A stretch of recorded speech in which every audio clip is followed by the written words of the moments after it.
14. Welcome to the Art of Hitting channel. Yes, we're back, and we're back with Ken Bogart. We're going to talk about exit speed. Ken is relatively an expert on exit speed. He's been working with the Swing Makeover channel for 20 plus years, and he's got some data that he'd like to share with the group. So let's learn about exit speed with the man, Kenny Van Bogart, Hall of Fame player and master YouTuber. Go ahead, tell me. I want to remember. Well, talk about exit speed. We've done it for a long time, and exit speed is how fast the ball comes off the bat, and ball temperature, air temperature, how well your bat's broken in, what kind of hit you are. But it gives you a really pretty good frame of how fast your exit speed is. Your bat speed, nobody uses that much anymore. Exit speed tells you how fast it's coming off the bat. Well, like two trains collide. If you have the ball coming in square, your fastest exit speed is going to be a one hopper past the pitcher. And I've had Ryan Harvey at 121 miles an hour. What? Oh yeah, and then all the top pros we're hitting 113 or 14, guys like Andrew Collins. And how long was it gone? I mean, how far did it go at 100? Well, at 121, it hit the bottom of the screen. And I saw Harvey 3 swings later, put a hole in the bottom of one of the pitch safes, tore the screen right out the bottom. But what that tells you is that's how much power your body can generate with your ball-bat combo in the environmental conditions. And thus, if you can hit 80 miles an hour, we figure 4 miles an hour. If you take that same ball and hit it with underspin, it gives you a good idea of how far you have a capability to hit a ball. So, for instance, for seniors, a lot of seniors are 60s, 70s, and so if you hit a ball, if you can hit 70 mile an hour exit speed on that one hopper past the pitcher where you're hitting it square, multiply by 4, you get about 280 feet of power. And all our camps that we do, I find that's very relative. So, I mean, if you want to get up to the point where you say, hey, I want to hit line drives off the fence and occasional home run, you better be hitting at least 80 miles an hour, okay? 80 miles an hour, a little bit better. 80 times 4 would be 320. But Ryan Harvey, I saw him one day hit 4 balls over at Wenzel Park.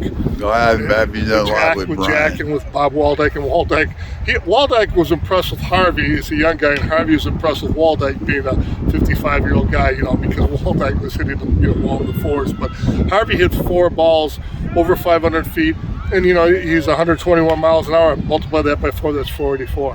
One thing you'll find is if you hit a long fly ball that carries 320, your exit speed might only be 75, 80 miles an hour, but your top exit speed would have been probably 80, 85 miles an hour. Your long fly balls will be 10 miles an hour less than the line drives up the middle. Yeah. Say it again, your long fly balls would be 10 miles an hour. So if you're working on say improving your bat speed by doing the Masenko bat speed drill where you hit a heavy bat, a light bat than your regular bat, or just working out in general, you go out and hit line drives off the tee, you can say to yourself, hey, if the conditions are the same and the bats are the same, I've improved 4 or 5 miles an hour, which is pretty. I've seen guys with bad mechanics improve 20 miles an hour, go from because of 50 mechanics. to 70 miles an hour. Yeah, mechanics is mechanics. So what do you think we're telling people when we give them we're doing this Onyx bat? No, not Onyx. It's anonymous. The anonymous bat. What are we telling them when we say it's bat speed? You're not really. It's really the feel, and it gives you an idea how fast it can come off, right? I mean, I don't know. I mean, I'm doing that because it's data. All the bats are so good anymore, Ed. But I mean, they all have different break-ins. Everything though, everybody's trying to get gamers. Like Mike has a gamer series, and everything starts out about 190. Used to start about 220 on the compression, ASA compression. Now a lot of them are starting out 190, 200. And anyhow, when they start to get down to for stronger hitters like yourselves, they start to get down to 100. I think what's SSUSA 150 or 140 pass? 141, I think. 141. That's way too soft. One time I saw Jack Aronson hitting, and the bat had no visual cracks on it, but I compression tested it, and it was about 140. They get too soft. I think you start to get a bat that soft. I appreciate SSUSA doing something to try to eliminate. They confiscated bats out west. But until they make an end cap that can be taken off or a chip or something, it's at least they're starting something. But you'll find that if the bat gets too soft, I've seen Helmer take a brand new U-Trip bat out of the wrapper that was probably, 280 compression back in the day, and it hit 380 feet. You know, I mean, right out of the wrapper. You know, a lot of the pros like Cannell and those guys. There's so many great pros. I don't want to single anybody out, but guys that I've seen, you know, they'll compress a hard bat, whereas us seniors, we need a softer bat. Or you know, I So think the there's best, a big. best is soft. I think there's a big difference too on the break, and you know.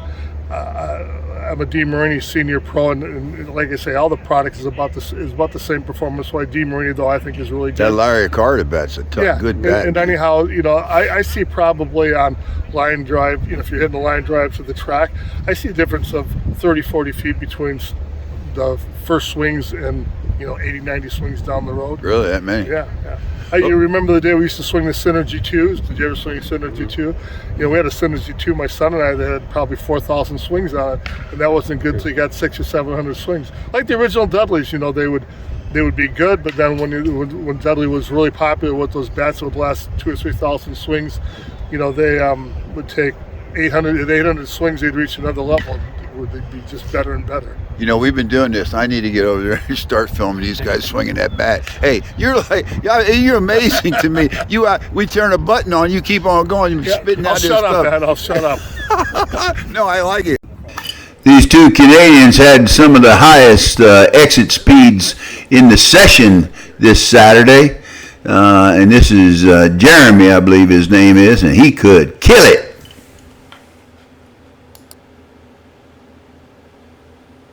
Don't forget to hit subscribe.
Special thanks to Bogey for coming out to the Art of Hitting Club with the big John Ferrani and Dan Carlson. Don't forget to hit subscribe.